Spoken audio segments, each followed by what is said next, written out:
Our Father which art in heaven, hallowed be thy name. Thy kingdom come, thy will be done, in earth as it is in heaven. Give us this day our daily bread, and forgive us our debts, as we forgive our debtors. And lead us not into temptation, but deliver us from evil. For thine is the kingdom and the power and the glory forever. Amen. These are the true sayings of God, revelations.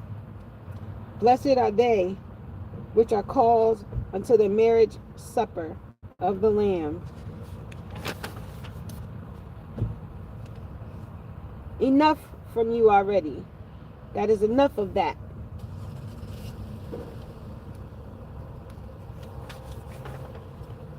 I'm a soldier in the army, the host of the Lord.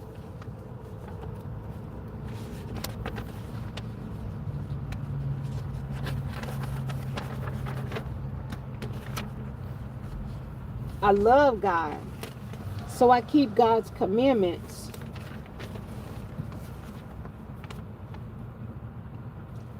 There's forbidden practices, as stated in Deuteronomy 18:10-12.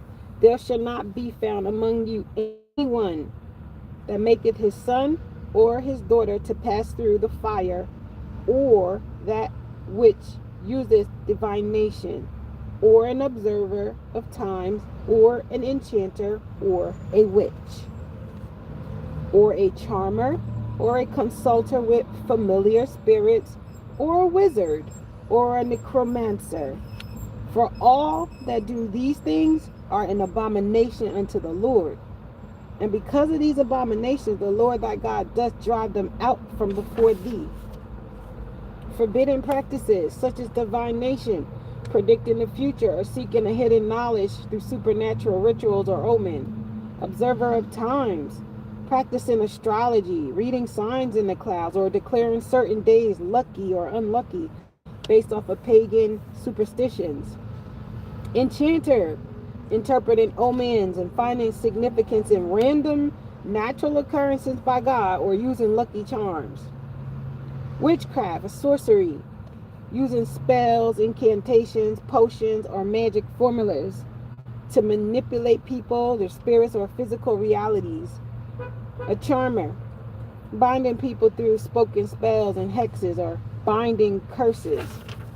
Forbidden practices, mediums and oracles, consulting, channeling spirits, familiar spirits, psychics, or spiritual guides.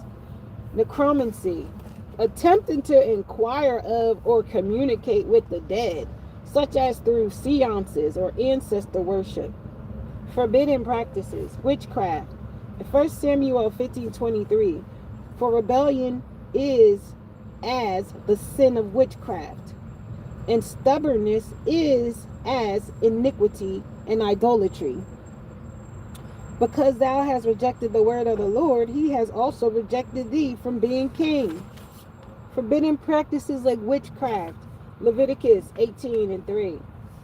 After the doings of the land of Egypt, wherein ye dwelt, shall ye not do so. And after the doings of the land of Canaan, whither I bring ye, shall ye not do, neither shall ye walk in their ordinances. In Deuteronomy 18:9, when thou art come into the land which the Lord thy God giveth thee, thou shalt not learn to do after the abominations of those nations. Abominations are modern practices that are forbidden. Tarot reading, like psychic, medium, omens, horoscopes, astrology, planetary alignment, manifestations that are not prayers, spiritualism, law of attraction, tarot, oracle cards, numerology, life path numbers, angel numbers, sequence numbers, pendulums like crystals or weights over charts, dream catchers. These are all considered witchcraft. These are all things we are not allowed to do as Hebrew Israelites. We're not allowed to have those things. We're not allowed to live like that. Other people can do it. It's just that we can't. We need to learn what is our way and what is not our way. Ezekiel 21:21. For the king of Babylon stood at the parting of the way, at the head of the two ways, to use divination. He made his arrows bright. He consulted with images. He looked in the liver. In Jeremiah 10:2, thus saith the Lord, learn not the way of the heathen, and be not dismayed at the signs of heaven, for the heathen are dismayed at them. So when we see things like anything happening in the sky, when they see the total eclipse that just did, they did the eclipse, the lunar eclipse, or you see the meteor showers and you see the storms of clouds in the skies, and the tornadic activity and the hurricanic activities and all of these things that we see, Hebrew Israelite, we're not shocked at it. We're not like, oh, wow. No, we're looking at it like, we told y'all God was going to do what God said. If you're a heathen nation, you are going to be dismayed. You're not going to be so happy to see it either. Signs in the cloud is a good natural observation when you're just looking in the clouds and you see something and you just see a cloud. But a lot of people use signs in the cloud as witchcraft. Hebrew Israelites, we don't. Matthew 16:2-3. He answered and said unto them, when it is evening, ye say it will be fair weather, for the sky is red. And in the morning it will be foul weather today, for the sky is red and lowering. O ye hypocrites, ye can discern the face of the sky, but can ye not discern the signs of the times? That scripture right there tells them, they're like, you so busy watching the sky, but you don't know that these are actually the signs of the times. Y'all over here and you not even reading it right. People, I keep telling y'all, you see all of this flooding, you see all of these earthquakes, you see all of this tornadic activity. This is angelic activity. These are the angels of God issuing wrath. These are the elements that God put into the earth to show everybody. This ain't a joke. These hurricanes in the sky ain't a joke. These typhoons ain't a joke. None of that's a joke. God is not a joke. Signs in the cloud. You know, a natural righteous observation is like seeing clouds and preparing for rain. You know, we all know that. Righteous people, we know. If we see clouds, we know. Okay, it's likely going to rain. We track the wind just so we can sense a storm. If we feel the wind coming from this way and that way and that way and that way, we know that an angelic tornadic activity will take place. Or a hurricanic, or an angelic bunches of angels who are going to bring forth a tornado is going to come. And we recognize those seasonal changes. We recognize it every single time. But forbidden witchcraft and the spiritual omen of watching signs in the clouds is about seeing like a shaped cloud, like an eagle, and saying that it's a king or a person that should die. Or deciding war based off of the way the smoke or the clouds drift. Or thinking that a cloud is a portal or some type of coded messages from the cosmos. Forbidden practices are lucky and unlucky days. Hebrew Israelites, we don't partake in this mess. We don't partake in lucky and unlucky days. We don't partake in Friday the 13th, St. Patrick's Day luck, or astrological retrogrades, or leap years, superstitions, or lucky numbers, or lucky dates. We don't believe in pagan superstitions like knocking on wood and pouring out our libations and I pour this up for the homies. No, we don't do that. That's not our way. First of all, Hebrews, we shouldn't even be drinking heavily. You can drink, but you shouldn't be drinking heavily. But we don't pour out libation. We don't pour out liquor for people. What are you doing that for? We don't wish on shooting stars. We don't wish on stars. We don't wish. We don't believe in the bad luck. Oh, if you break a mirror, or spill salt, or if you walk under a ladder, or a black cat crossing you. That stuff is not for Hebrew Israelites. Okay? What is for Hebrew Israelites is faith, obedience, the commandments. That's what's for us. But the wicked, Let them live in fear. Let them live in believing in something called luck. Let them live based off of their manipulation. That's not for us. There's other forbidden practices as well. Omen reading or significant natural occurrences like an animal crossing, a black cat, a crow, an owl, or bird formations, deciding based off of their fly, making a decision based off of the direction they fly or how they fly. The evil eye sensation, that itchy palm, ear burning thing. You know, people be like, somebody must be talking about me because my ear itching. No, that's witchcraft. We don't believe that mess. Oh, somebody must be thinking about me. That's why I can't sleep. Girl, chaboo. Boy, bye.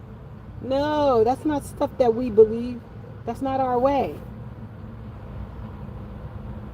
Splitting poles, spilling item. You know, some people they believe if you spill an item on you, it's something bad. Like all of these weird things. That's not us. Numbers 23 and 23 says, surely there is no enchantment against Jacob, neither is there any divination against Israel. According to this time, it shall be said of Jacob and of Israel, what have God wrought?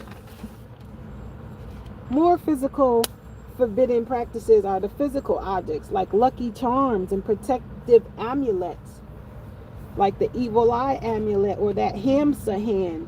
Those things are forbidden for children of Israel. That's not for us. I'm not telling you, if you're listening and you're not a child of God, you're not a children of Israel, and you want to commit to those things, you're more than welcome to, because God is here for his children first. Anyone after that, if you want to take the chance of gaining God's favor, I highly suggest you give it a shot. I think it's well worth it. If you truly believe in the Most High God and you're willing to put your mind in the right place. But I'm telling you, from my understanding, God is talking to the children of Israel.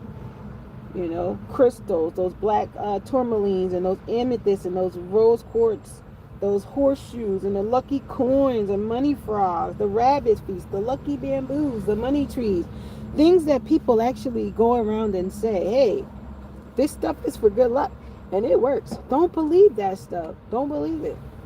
You know, owning one of God's creations is not a forbidden practice. You know, like having a bamboo or having a tree, a money tree, it doesn't make you wicked. It's that if you think that you're actually going to achieve luck and blessings based off of it, that makes it wicked. You know, as long as you're not using them to be objects to worship or to manipulate any kind of a spiritual energy. In Deuteronomy 7:26, neither shalt thou bring an abomination into thine house, lest thou be a cursed thing like it, but thou shalt utterly detest it, and thou shalt utterly abhor it, hate it, for it is a cursed thing. You don't even want to bring that in your crib. Even if you don't really worship the money tree or the lucky bamboo, it's better for you not even to buy one of them things. I used to buy them all the time. Let me break it down. I used to buy it all the time. Not all the time, but I'm saying I've bought it before. And I didn't really know nothing about whether or not it really worked or not. It's just that I bought it because I kept seeing it. And I'm like, oh, maybe I need a plant in my house. That thing brought me nothing but horrible life. God totally turned from me when I bring that shit into my house. I'm not lying. God turned from me when that mess entered my house, when I took my money and brought those things into my home. Both times. And I didn't even realize it. Those were cursed things. I didn't even know that. I hadn't come into that knowledge of knowing that those things were considered wickedness. But down the line, when I did come to learn it, like especially now, I'm like, whoa! I learned my lesson so much.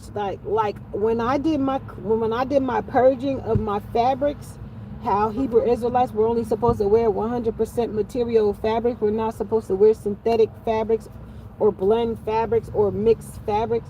When I went and I did that, and I had to clear my wardrobe of things, I chose to do that because I wanted to be more committed with my walk. You know what I mean? And I realized, like, I didn't realize I was bringing this wickedness into my life. I didn't realize that my clothes were bringing me wickedness. That my clothes were turning God away from me. God didn't even want to give me my blessings at times because I wasn't walking upright. And I had to learn that. Genesis 30:27. Oops, that's okay. And Laban said unto him, I pray thee, if I have found favor in thine eyes, tarry, for I have learned by experience that the Lord hath blessed me for thy sake. Now we also have people called charmers. They use spoken hexes and word curses, like trying to say somebody's life is a failure or that they'll fail, or basically just wishing bad on another, or hoping that a marriage is going to fail, or saying that, or in saying it to the person, like, oh, you're married to this person, oh, that's marriage is not gonna last, or telling a person, oh, you're gonna just end up like this person or end up like that person. Blah. Speaking negativity when things are good for someone and wishing bad on them.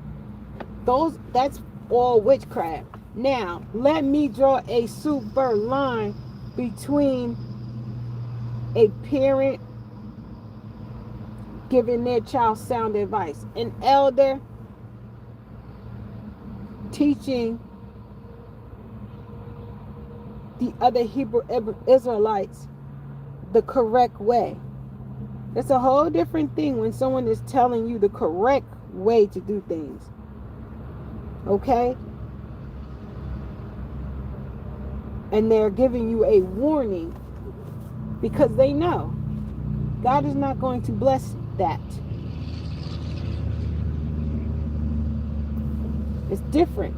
They are not charmers. They are speaking wisdom and understanding and giving you that knowledge, the discernment that you have not matured yet to be able to see. And it's okay, because we all have to go through it. Not even an elder can tell you, no, I've been through it all. I'm an elder of the Hebrew Israelites, and I can tell you I've been through a lot. I've been through plenty. So I don't have enough space in my heart to put too much judgments, because a lot of the times I don't know what this person or that person was facing when they made the decisions that they made. But one thing that I did know, and one thing that I do know, is that for as long as you take on God's way, you can make it through, you can make it out, and you can recover from it and not even turn back to it when you truly, truly seek the Most High God. And that is not easy to do if you're being around people and things that block God from even hearing your prayers. More forbidden practices is those modern love spells and that obsession binding stuff that they do. It's called modern charming.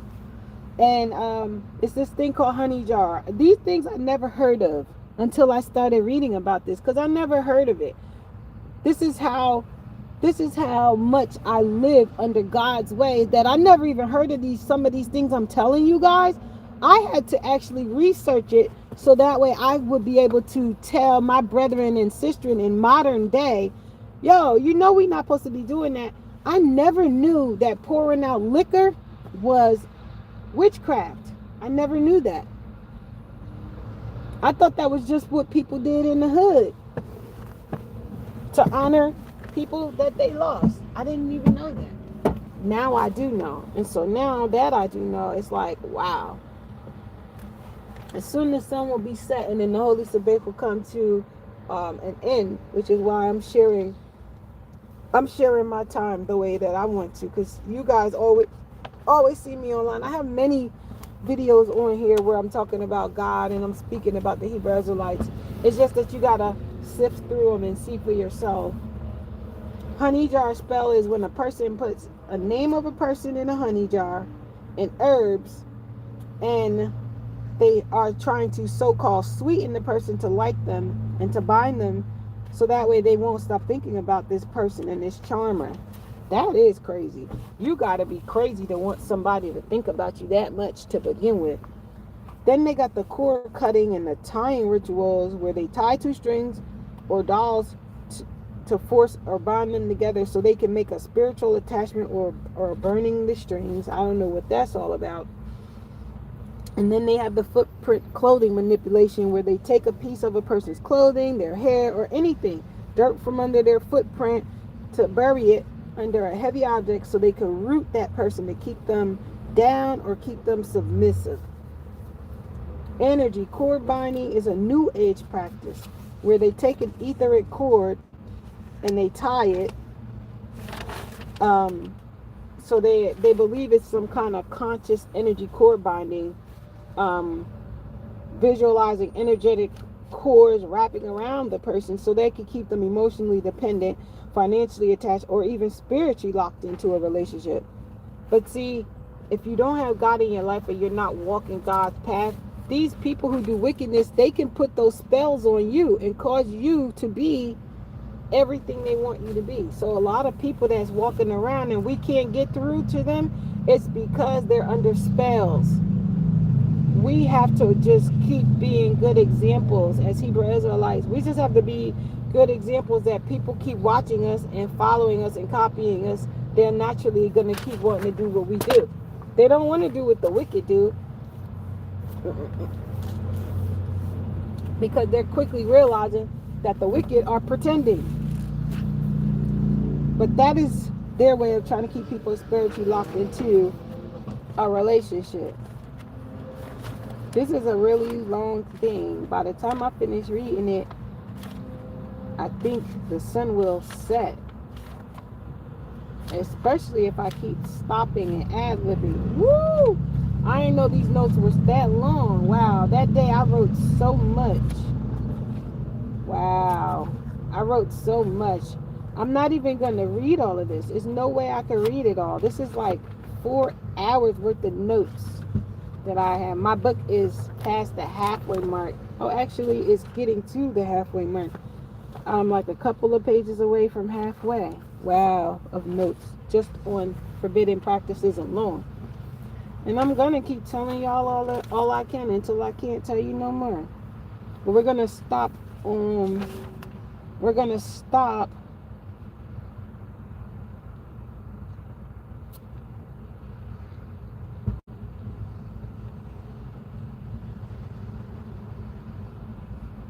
about here. After I read this one, we're gonna stop and we will pick up on another day about this energy cord binding, which is the new age practices. This is what you see happening more and more nowadays. So another one that they do is the soul tie manipulation, where they attempt to use non-script meditation to lock or claim a soul to override what they believe is the natural order of relationship established by God's law. So they basically are finding different ways to fool people into making them think that they're tied to one another. And the world binding is when a charmer seeks to secretly manipulate, lock down, or enslave another person's mind, or willingly for themselves, for their own gain, using objects and whispers and spiritual traps. So y'all just need to be made aware. And then they also have the kingdom binding, where the scriptures provide commandments, truths, and covenants but not through their occult behaviors. So just be careful out there. There's way more, and I'll read more about them in different videos, but not today. I'm not reading them all today. Sure ain't. But we'll talk about the 10 commandments, because this is how you cut through all of that wickedness. If you love me, keep my commandments. Thou shalt have no other gods before me. This is the words of God, not my words. So, like I tell y'all all the time, if you believe in God, then you believe in God. And if you don't, that's none of my business. Thou shalt not make unto thee any graven image or any likeness of anything that is in the heaven above, or that is in the earth beneath, or that is in the water under the earth. Thou shalt not take the name of the Lord thy God in vain, for the Lord will not hold him guiltless that taketh his name in vain. Remember the Sabbath day to keep it holy. Honor thy father and thy mother, that thy days may be long upon the land which the Lord thy God giveth thee. Thou shalt not kill. Thou shalt not commit adultery. Thou shalt not steal. Thou shalt not bear false witness against thy neighbor. Thou shalt not covet thy neighbor's house. Thou shalt not covet thy neighbor's wife, nor his manservant, nor his maidservant, nor his ox, nor his ass, nor anything that is thy neighbor's. And you want to know what? You want to know why people want things that belong to neighbors? You want to know why? Because they have a problem minding their own doggone business. They don't know how to just wake up and give God the glory and focus on their own home or their own self. They're too busy looking to the left and looking to the right because they're too busy thinking that somebody else is living a better life than them, instead of focusing on their own life and just being grateful of the life that God has given to them, the path that God has given for them to walk. I wrote some poems I'm going to share with you. This is my first poem called Choose God. If you love God, keep God's commandments, O beloved children of Israel. Serve the Almighty Most High God. And I wrote another poem called Enough is Enough. It's called, O God of Israel, I have had enough of Babylon and the wickedness thereof. I pray thee to send forth your only begotten Son, so that all may see his glory, and that the wicked shall receive your vengeance. And I wrote a poem called Thank You, God. O God of Israel, the true power, the almighty most high God, we thank you for keeping us. I thank you graciously for everything you have blessed me with, big or small. Thank you. In your Son's high and holy name I pray. Amen.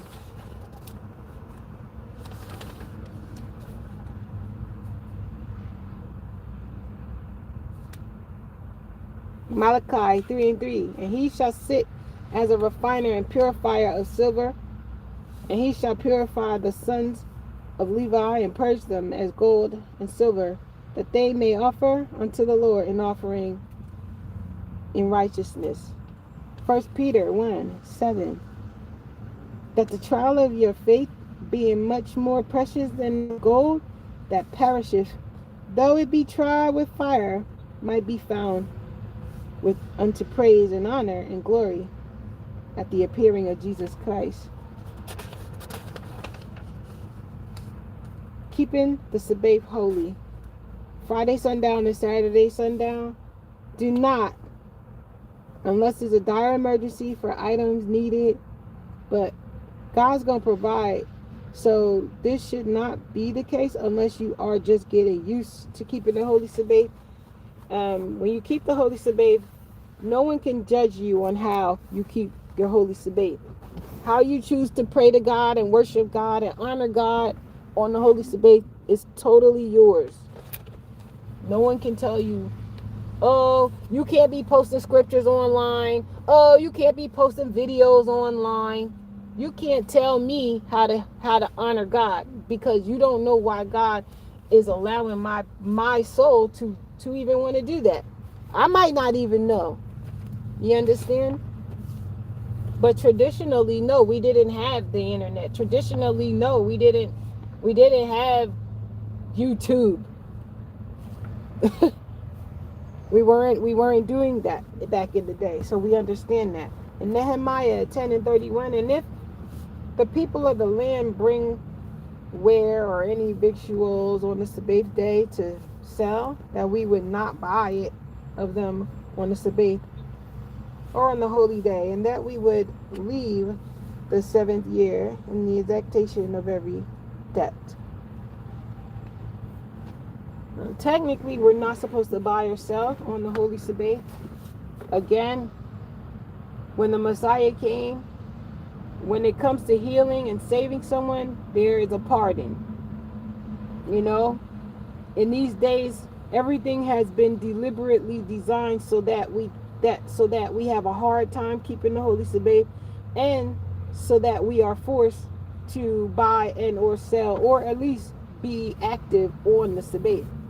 So it's up to us to keep choosing God and to keep stepping away and saying, no, I'm going to keep my Sabbath. I need sundown to sundown to dedicate to God. I don't care what you want me to do unless it's regarding me saving people and helping lives for the Most High God.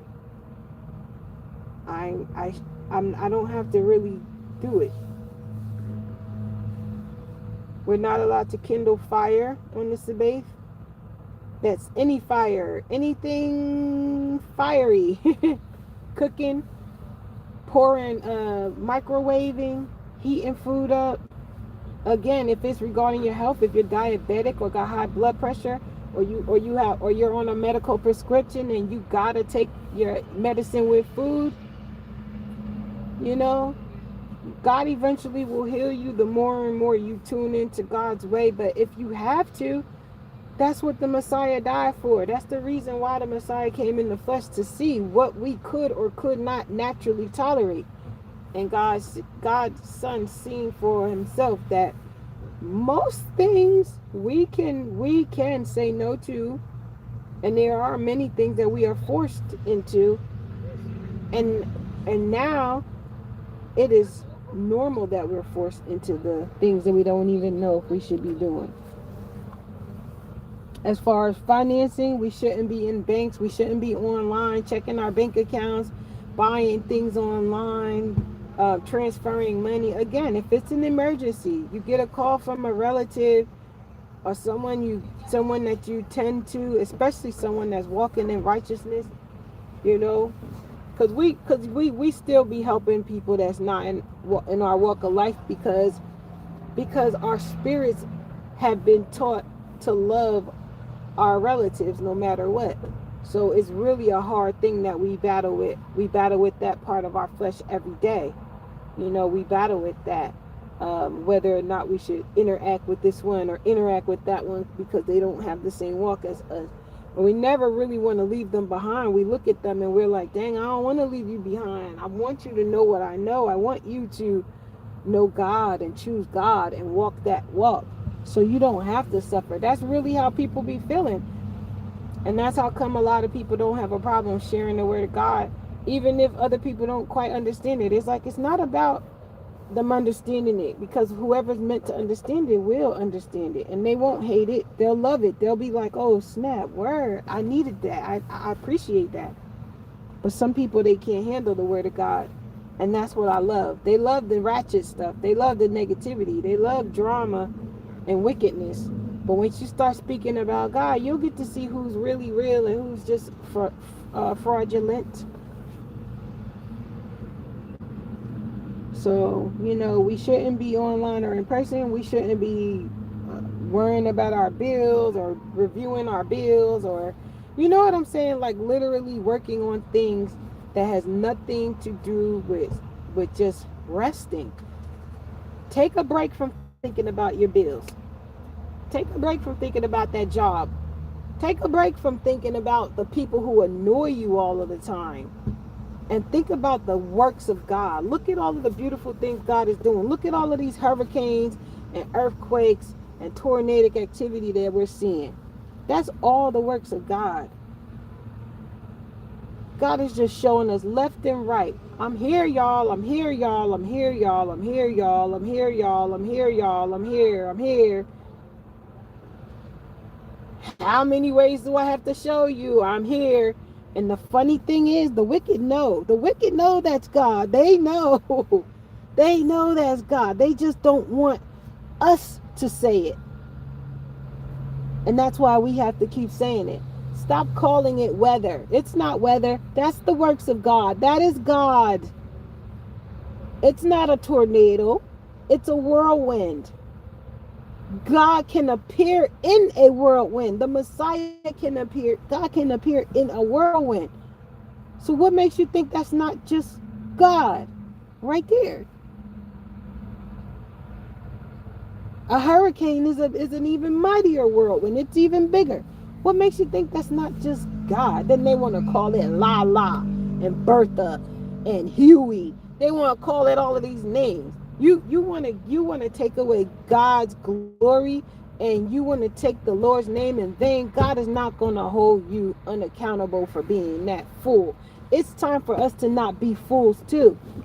And we got to start saying what it is. That's the works of God. It's not nature. That's the works of God. It's not Mother Nature. That's the works of God. It's not weather. That's the works of God. It's not a heat wave. That's the works of God. God is sending heat onto the earth. God is sending wind onto the earth. God is sending rain onto the earth. God is causing the mountains to spew out what they call lava, which is nothing more than fire and brimstone from the pits of hell. They don't want you to know that all of this stuff is right here. But it is.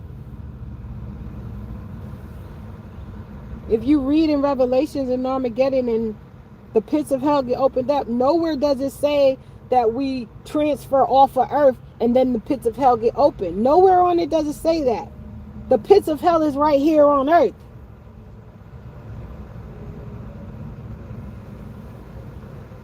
You see those fires happening? Yeah, we got some human beings that go and light it up just so they can be problematic, and maybe to make people to see if they're going to call it God's work or not. But it doesn't matter.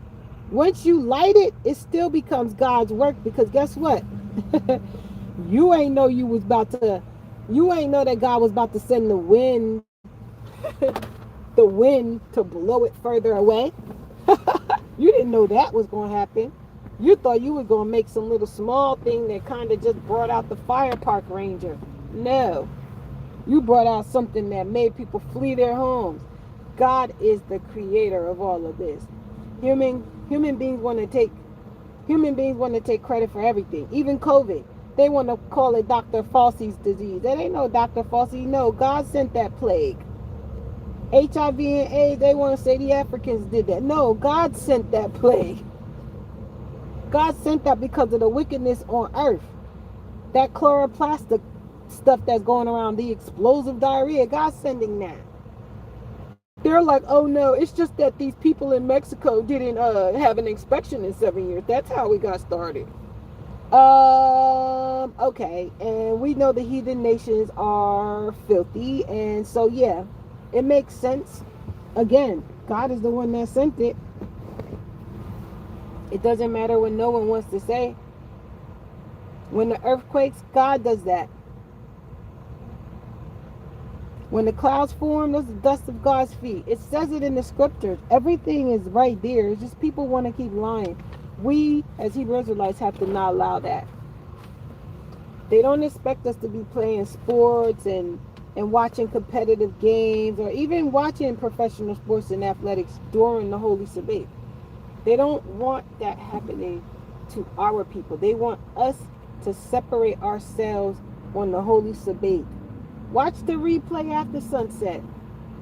You know? You don't have to be in the know. We're not of this world. We're just in it. So we need to stop weaving ourselves into what everybody else is doing. Oh yeah. I know about that. I'm so separated. I promise you, right? One day I was on someone's TikTok watching their show, and he kept playing music. He's my age. We're the same age. We grew up listening to the same music, era of music and everything. And he kept playing all this music. And mind you, all of the people on his page primarily knew the songs he was playing, but not me.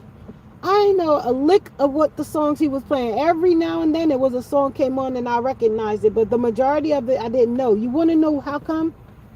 Because God blocks me from these things. Sometimes I don't even hear songs come out.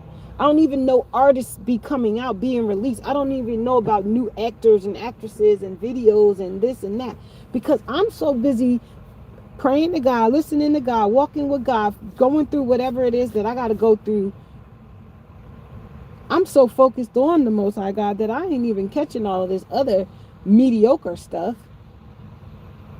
And everyone in his audience was like, oh my gosh, You're a musician. How is it that you haven't heard of these people and don't know these songs? These songs is, and I'm looking at the messages like, y'all don't really know who I am. Y'all think I'm some commercial branded person. I'm a child of the Most High God. I'm too busy doing my due diligence.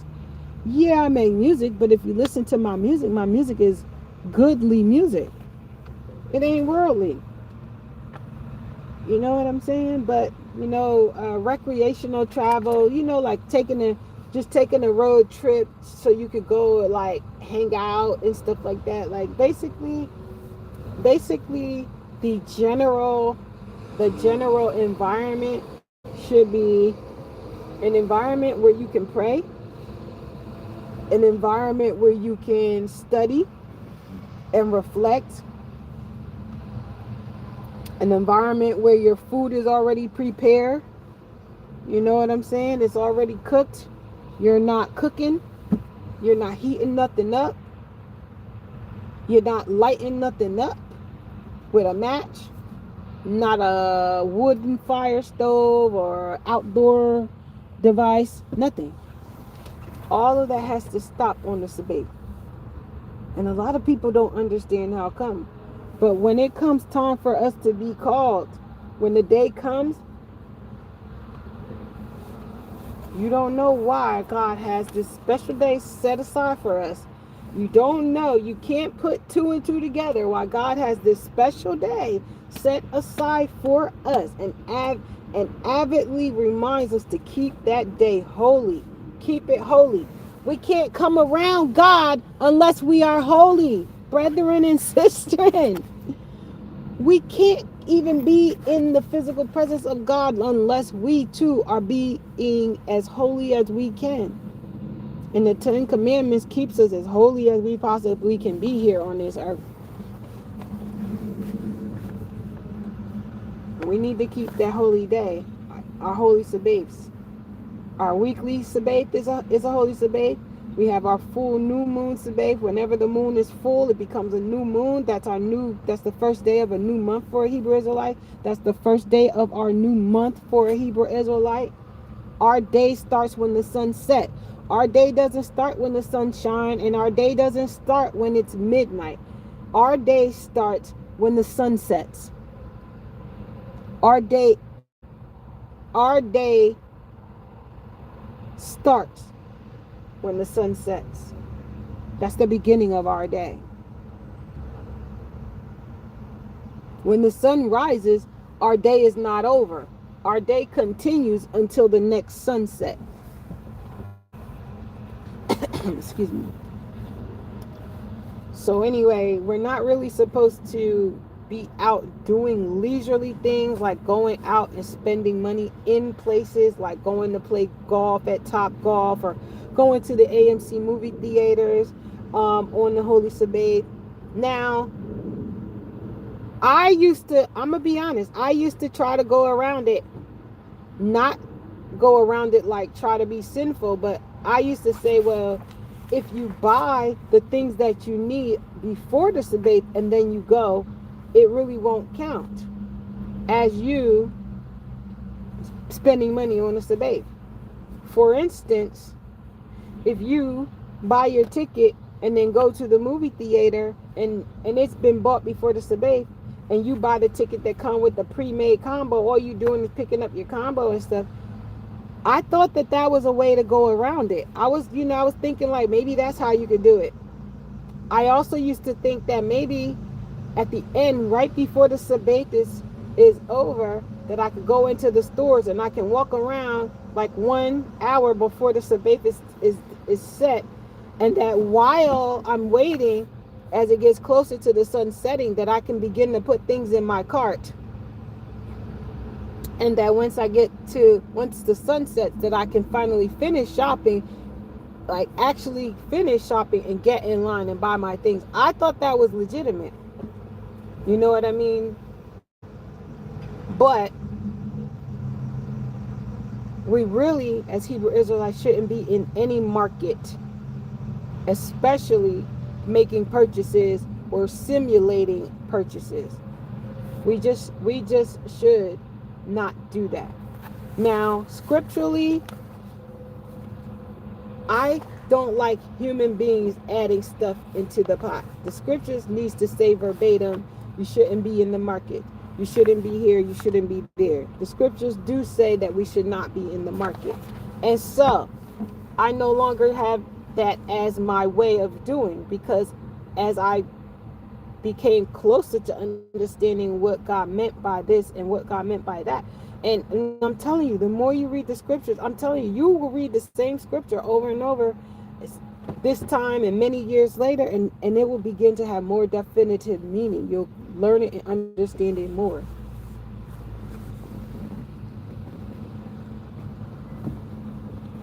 So, you know, definitely no employment or labor related tasks like working or any tasks that generate or earn income. That's not allowed on our rest days. No types of heavy chores like doing laundry and doing deep cleaning or doing repairs and maintenance work.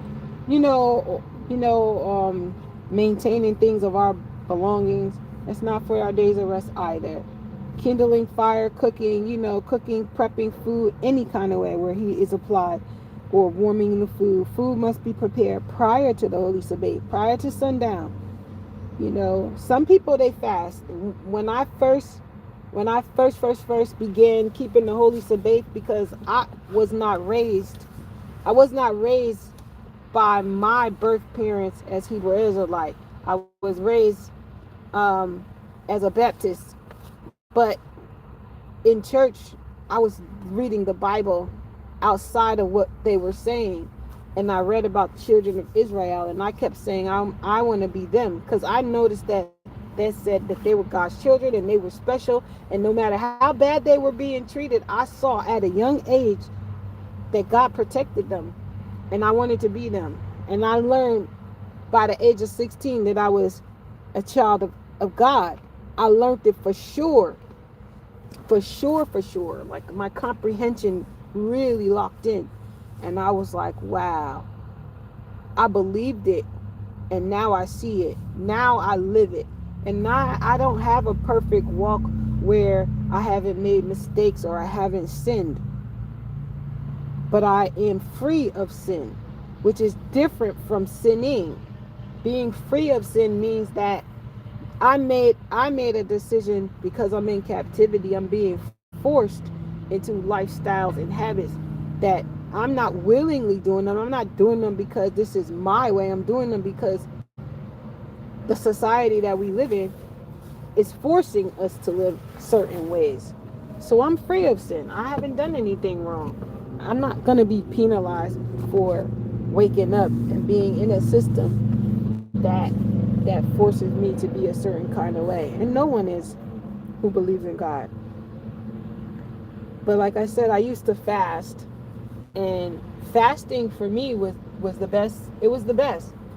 I would feel so energized and revitalized. And so I personally fast on the Sabbath, unless regarding my anemia. If my anemia is giving me any type of trouble, then I won't always fast on the Sabbath, or I'll make it my business to take in iron-based enriched foods prior to the Sabbath, so that way I'm not drained because of nutrients are already off balance. So that's why I say that if you're someone and you have unfortunately become ill, or you have a medical condition that requires you to eat on the Sabbath, you really, really, really have to work that much harder to have your things prepared ahead of time. And again, if it has to be food that has to be cooked for you to take your medicine and things like that, I highly suggest you pray first. Pray to God and ask God to direct you. Um, but the Sabbath is coming to a beautiful end.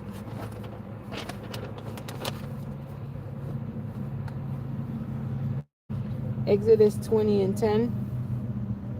But the seventh day is the Sabbath of the Lord thy God. In it thou shalt not do any work, thou, nor thy son, nor thy daughter, thy manservant, nor thy maidservant,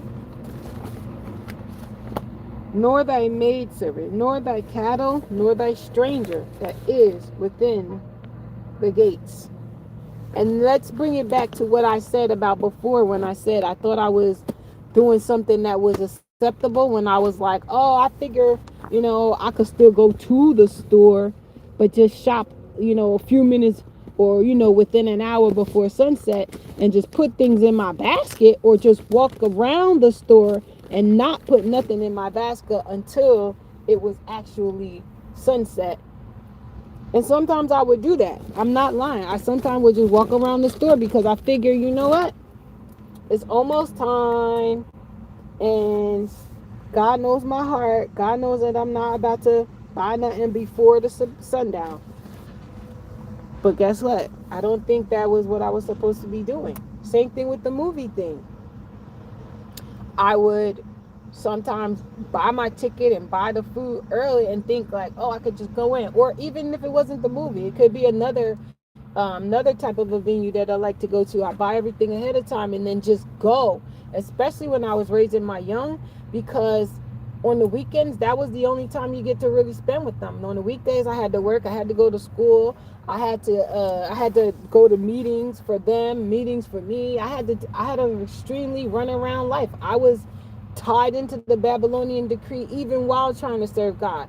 Even while doing my best, I still was subjected to so much because I was still so young and tender, and I really didn't know that I had so much power in just saying no and just focusing strictly on God. It takes you to get to the point of being an elder that you'll realize that, like, no, I don't have to conform to what you're doing, and I'm not going to.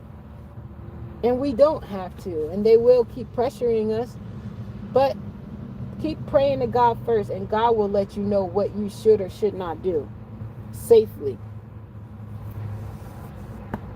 And so I realized that buying things ahead of time, and then like buying a ticket to an event, or buying a ticket to a place of so-called entertainment or leisure, I learned that was a no.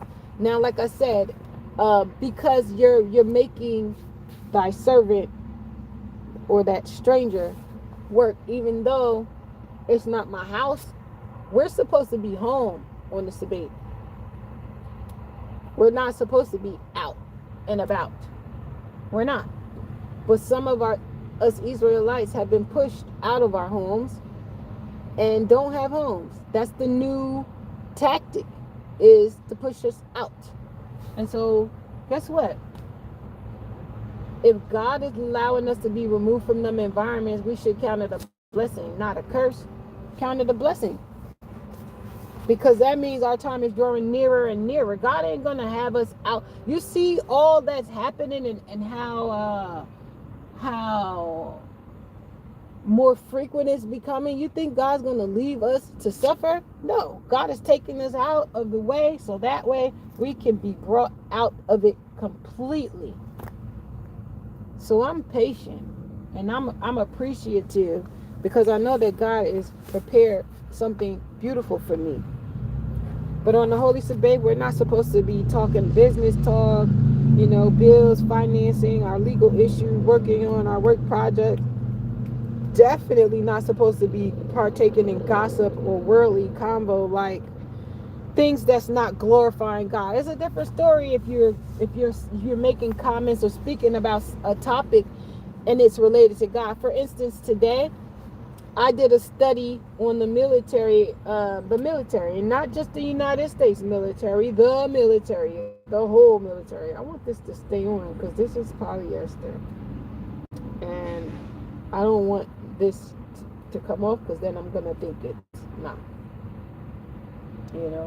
I gotta put the blue ribbon on it so it'll be sacred. Once I put the blue ribbon on it, I know it's sacred. Yeah, I'm putting my blue ribbon on my scarf because the tag is coming off. It's 100% polyester, but the tag is coming off, and I don't want to not know, because I throw things away. If I don't know what it is, I throw it away. I don't even wait to figure it out. It's garbage.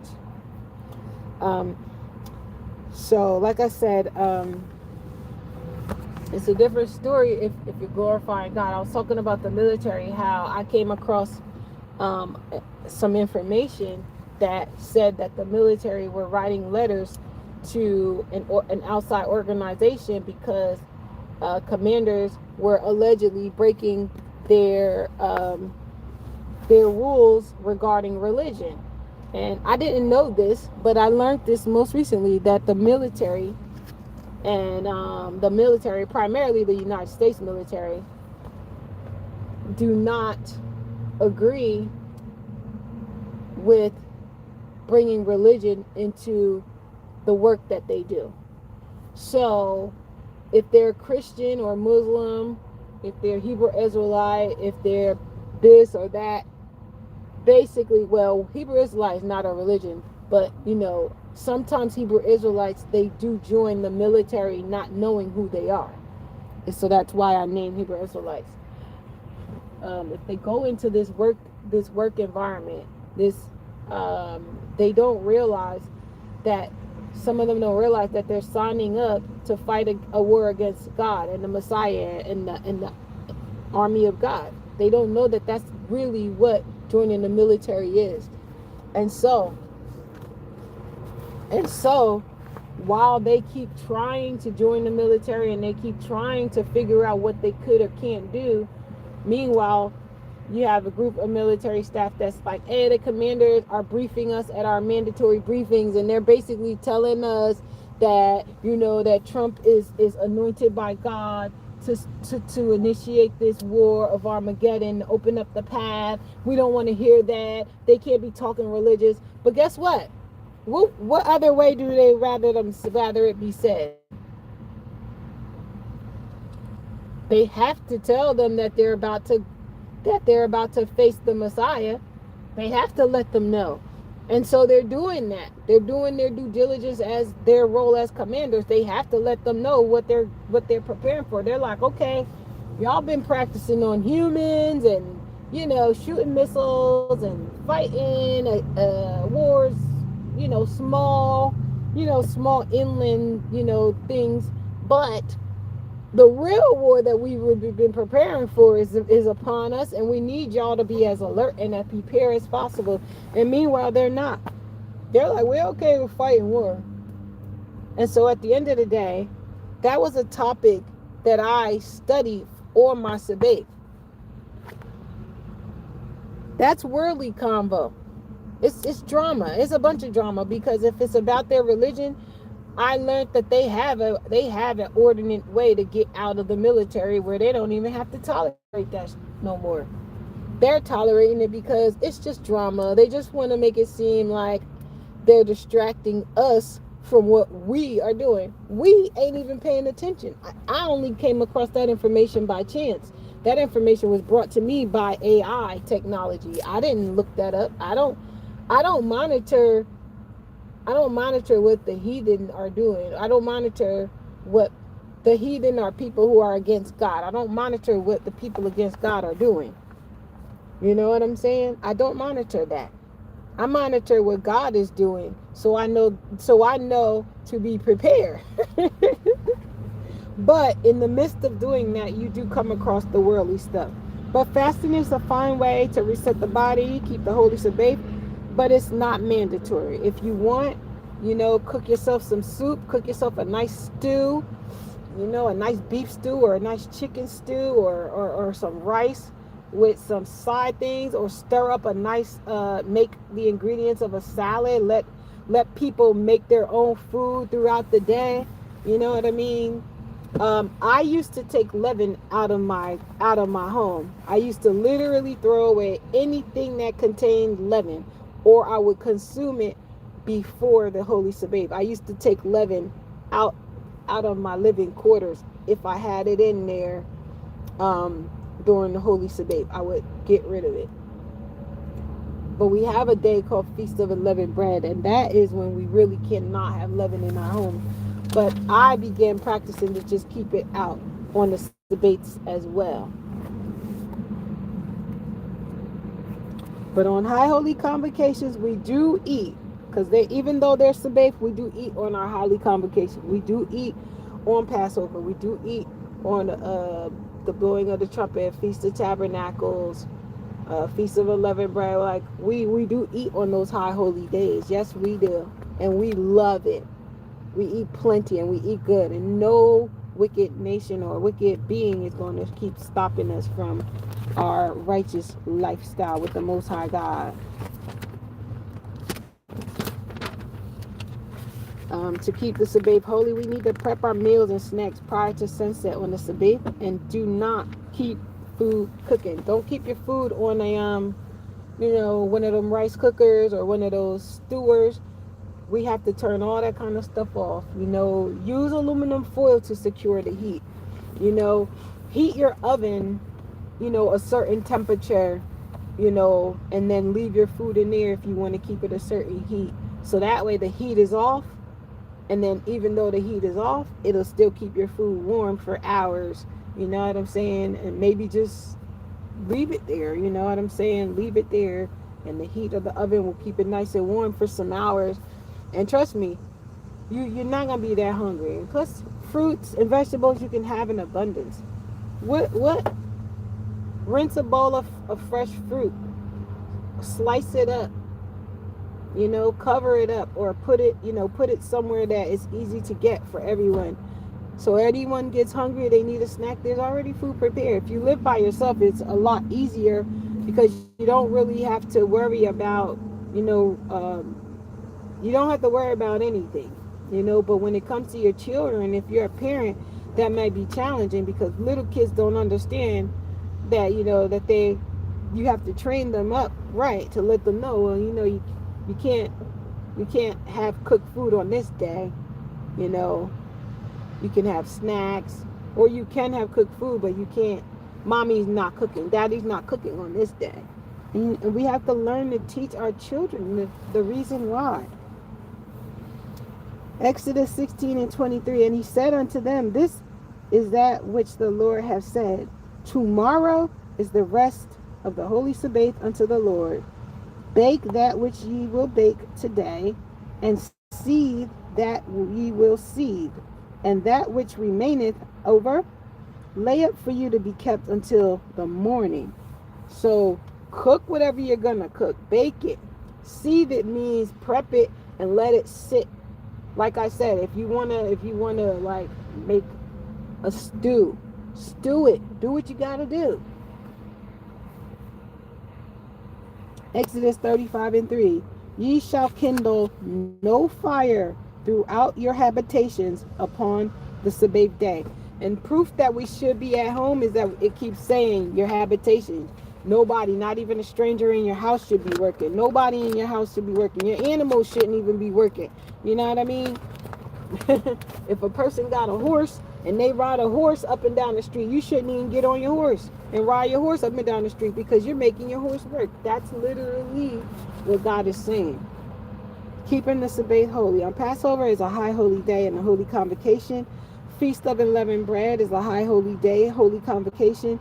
These are also holy Sabbaths. However, we are allowed to cook and eat during these times per the law. In Exodus 12:16, and in the first day there shall be an holy convocation, and in the seventh day there shall be an holy convocation to you. No manner of work shall be done in them, save that which every man must eat, that only may be done of you. All right, so the sun has set. God's message is pure. God's message to us all is pure. We all need to learn that God's way is the correct way. It will always be. If you love God, keep God's commandments. Okay? Remember that.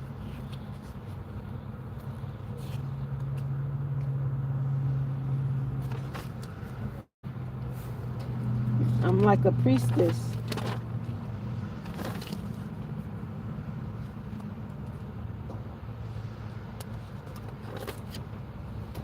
And so that's all I can really tell you. I have lots to tell you about the Ten Commandments, lots to tell you about Holy Sabbath, lots to tell you about our daily lifestyles.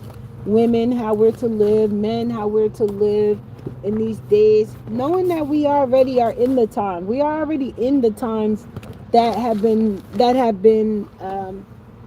told of us, that these days will bring forth, the wickedness of mankind. These days will bring forth the blessings of mankind who do the right will of the Most High God. Right now, um, we're seeing a lot of people um, just pretending now. Like, the most people that you see living happily, they're pretending to be happy. They're just grateful that they have money and wealth. But other than that, they're not happy inside. If you took that money and wealth away from them, they wouldn't be happy. So that means they're not truly happy inside.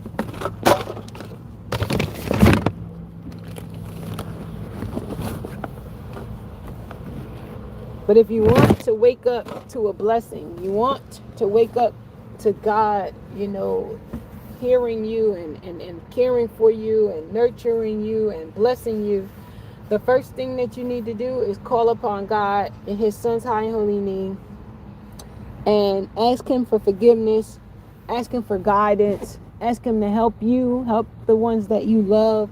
But don't ask for vain things. Don't ask for beauty, especially if you only wanted to do wickedness. Don't ask God to make you beautiful so you could break hearts. Don't ask for God to make you strong and muscly so that way you could get all of the thoughts. Don't ask for those things. Don't ask for God to make you rich so you could stunt on your haters. No. Don't ask for God to do that. Ask God to bless you with a beautiful mind and a beautiful soul so that way you can walk upright in His ways all the days of your life, what remains for the rest of your life and then into an eternity. Ask for God to give you strength and understanding of what's going on around you to get through it, and to not think that these people who are trying to put you through it are in control. We know they're not in control, because if that were the case, God would have done away with all of us, every single being already. God has the ultimate say so. Stay focused. This is not about hating nobody. This is about loving your God. This is about loving the true creator and loving where you will be on behalf of loving the true creator, our Most High God. And I love my fellow Hebrew Israelite brethren and sisters out there who are walking upright. I love everybody who is trying to walk upright in the way of God.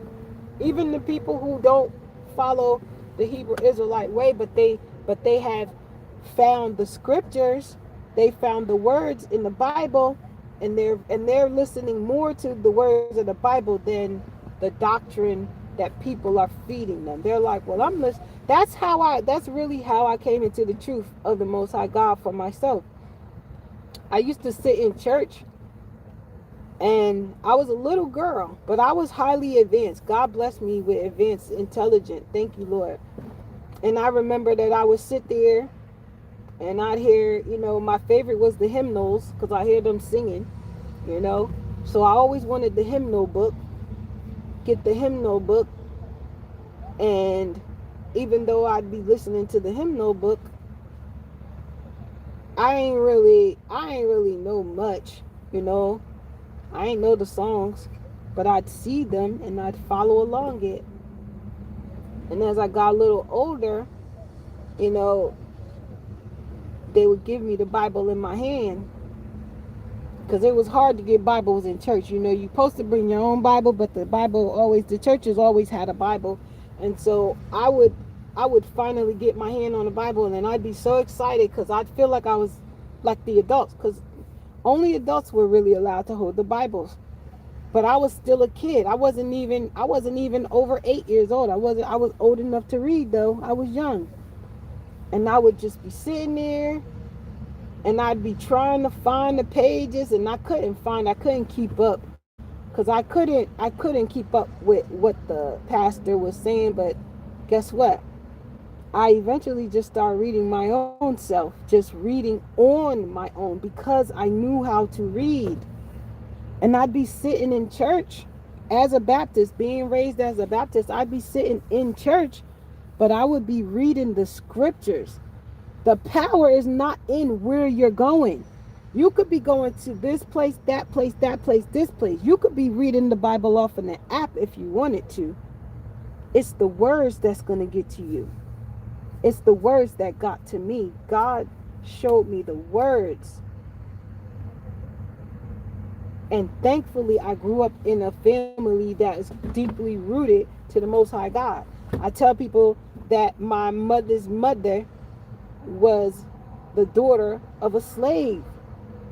So you got to understand, my mother was part of the generation of the curse, possibly.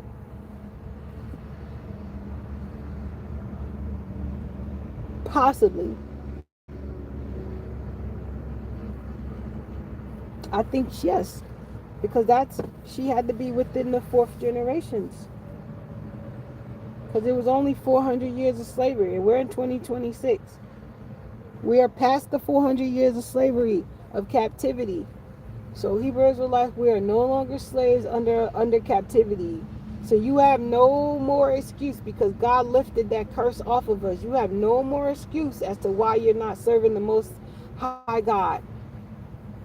It's up to you. And I pray for all of us. I pray for myself too. I'm not getting haughty. I'm not jumping before nobody and saying, ha ha ha, I got my place locked in. No ma'am, no sir, no sir, no ma'am. Every day, every day I am vulnerable to God's words, because I do not want to get caught slipping. I do not want this world to distract me from God's way at all. And trust me, they try to send me good looking men. But I'm not easily appalled by good looking men.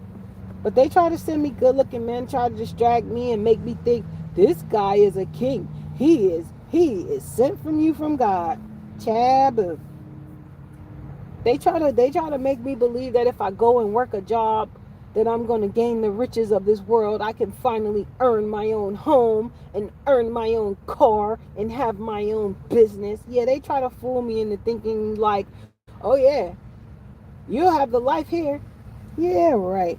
It's all bull hockey. It's just to keep you locked into their ways and not God's ways. And the more you sell out, the more you get. The wicked will compensate you. Why you think everybody be thinking that the wicked people are the good people on earth? They be like, but they have so much, they're rich.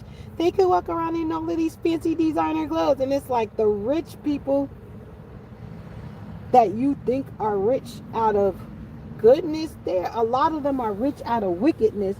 And they're all in one big bunch of wickedness. They help each other out in their wickedness. They don't care, because it keeps deceiving good people into thinking that that's the way.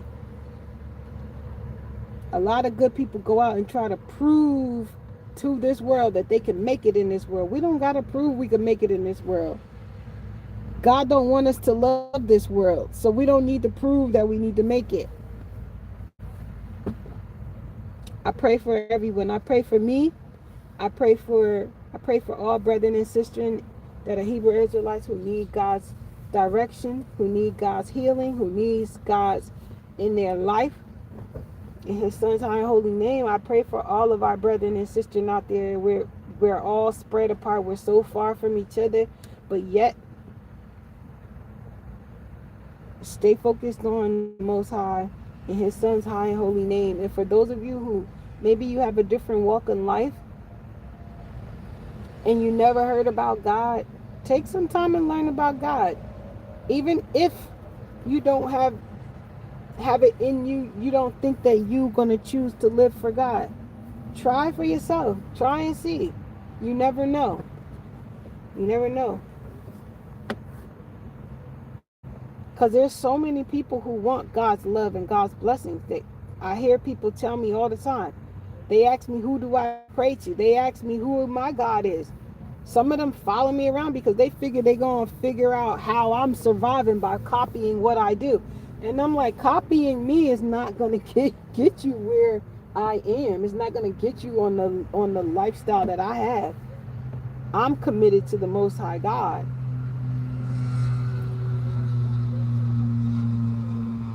That is a requirement to receive God's blessings. You got to be living for God. You can live for anyone else in the world if you want to, but if you want God's blessing, that's your first step. But again, my prayers to all of us, no matter what our skin color is, no matter where we're from, if your soul is called by the Most High God, then so be it. I'm not here to tell nobody where they're going. I just know that my destination, my goal is to be with God and all of the ancestors of the children of Israel, all of those who lived and believed prior to judgment day. I want to be in heaven with them. I want to be in a blessing with them. I don't want to be in hellfire and brimstone suffering. I don't want to be there. So I made up my mind back when I was a little kid sitting in church, even as a Baptist, and I would hear the pastor talk about that, and I'd be sitting there like, I don't want to go there. And then I would ask my adult family and members about that place called HE Hockey Stick, and they would tell me, no, you don't want to go there. That's a hot, hot, hot place. Hotter than this, hotter than that, hotter than. And it stuck with me. And I'm good. I'm good. I don't want that life for myself. So if people want to make a ridicule of me and say, oh, but you're not this and you're not that, yeah, but I'm God's child. I'm blessed. I'm grateful of that. And I will forever be grateful of the Most High God. So thank you all for keeping God first. I keep God first. If you have a question in life, pray to God first. Don't pray to God long either. Don't be saying those super long, supercalifragilisticexpialidocious length prayer. No. Thank God. Praise God. Ask God for forgiveness. Ask God to bless you with something. But be specific. And don't pray for vanity. Don't pray for wickedness. Pray for something that is a necessity for your survival. If you pray for a home, don't pray for a home because you want to bring people over and have parties and cookouts, and you want to show people how great you could decorate. You want to go live from your place. Don't pray to God because you want the vanities of this world. Pray to God because, Lord God, I see that you are sending more rain, more quaking of the earth, more the winters are colder, the summers are hotter. Lord God, I don't want to be stuck in these elements and sometimes defenseless to these elements because the places that are available are not always available or they're not always the most comfortable.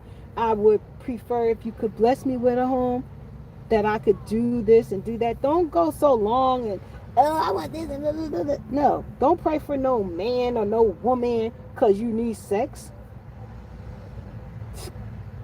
No, pray for your wife or pray for your husband to be coming to your life because you need someone who wants to walk the walk of God with you. Praying for the wrong thing. You're praying for the wrong thing.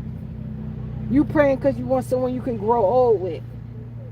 You praying for the wrong thing. You praying because you want someone you could retire with and go on cruise ship trips with. No, you praying for the wrong thing.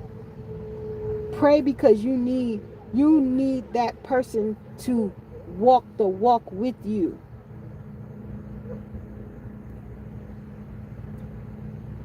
God blesses husband a husband and a wife that walks in faith. They get blessed in abundance. Like, woo!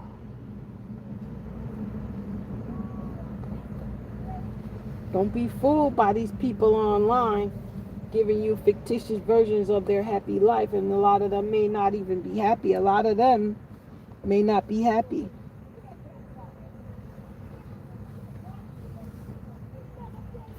I don't I don't think that this is about being hateful or spiteful. I think God is about correction. I think God is about making sure that we walk a perfect life. God has created a perfect life, and now here on earth, the people of earth want to recreate a different version of what a perfect life is. And so I pray for all of us that we don't get caught up in the thought that our life is not a blessing. My life is a blessing. The people who belong in my life are blessings to me. All of the people who are in my life who do good for me, who do good with me, who help me, who love me, who pray for me in God's name and his son's high and holy name. Those are the people I love to have around me. I love when we run into each other. I love when you call me. I love when I get to talk to you. But when the people who try to bring wickedness, who try to bring drama, who try to bring misery my way, I don't love those people. I don't want them around. I ain't happy about that.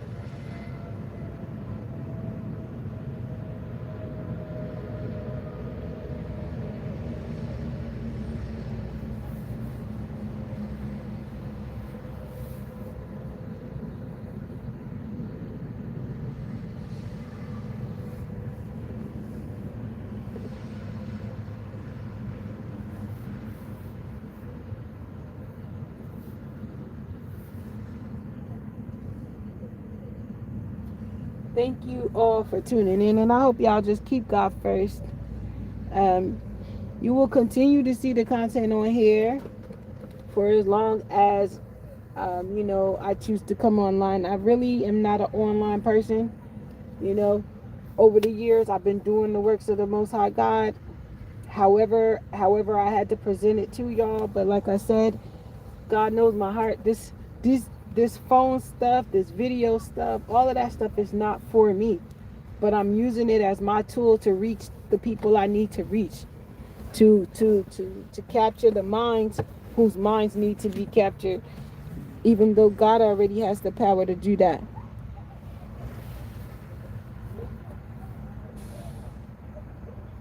Y'all stay safe out there. Love the people who love you. You know, help the people who help you. And don't help people who only help you to benefit themselves and that want to just take over your life. Stay blessed. God bless. God bless. God bless.